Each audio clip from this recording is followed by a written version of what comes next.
Here in the United Kingdom, we have a huge problem, as you can imagine. And it's not just this, no, our beleaguered NHS, the National Health Service, that's what everybody talks about. And as we got a brand new government, the new health minister, head of health, whatever you want to call him, Wes Streeting proudly pointed out that he'd solved all the strikes. And then they said, well, not quite, we still might strike. So a bit of a shambles all round, as you can imagine.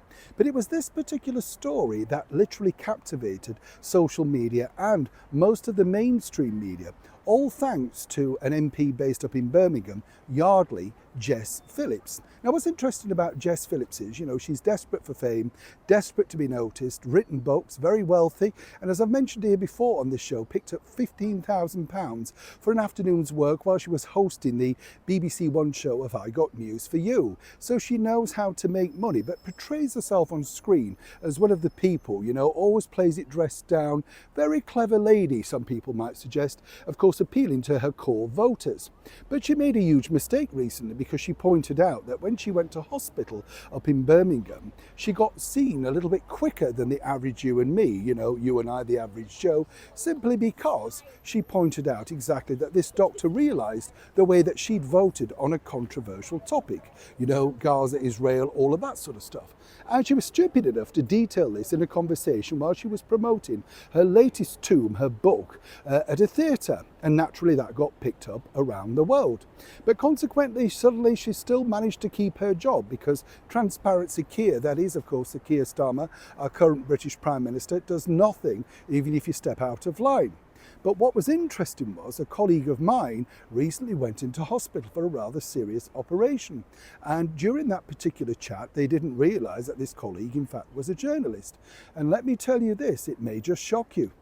Hi, good morning. Nice to see you. Thank you so much as ever for your time. Lovely to have your company in the gorgeous Hyde Park in the midst of time. We're still clutching on, but it's not too bad, is it? Are you all right? I'm not bad. We'll have a quick wave. Thank you. It's nice to have your company, whatever you're doing as ever.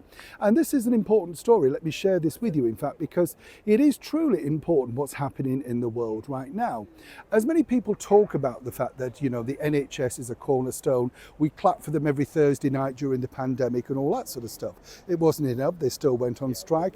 And as I've said to you before, the NHS to me is a wonderful organisation, but far too many top tier management and not enough of the groundswell of hard workers. And I put the cleaners in that, they work incredibly hard, making sure that we are safe from bugs and germs and stuff like that.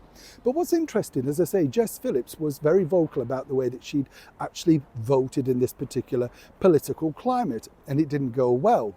But according to the source, and this is from a lady who went into hospital, now most of the staff look at your social media posts to get a political leaning of you, right? Now, when you consider that 90% perhaps of our major staff in the NHS are from the migrant community, you can understand how this may influence you. And this is a serious topic because if, of course, as Jess pointed out, she got seen a lot quicker because the doctor in question, who's never been named, apparently because he and she agreed on this matter, he was able to fast track her, allegedly. Now, how many other people are not being seen, seemingly because they may have a, personal stance on social media or perhaps the job they do? And it goes back to the shambles earlier this year, doesn't it, of the debanking, how a bank decides whether they want to operate with you or not, given your job and how you earn your income. Either way, this is a serious topic that clearly the government don't want to look into, but it's one that clearly is now very prevalent, literally inside the National Health Service. And in fact, Jess Phillips is the person to look to and thank. Neil Sean in the very heart of London.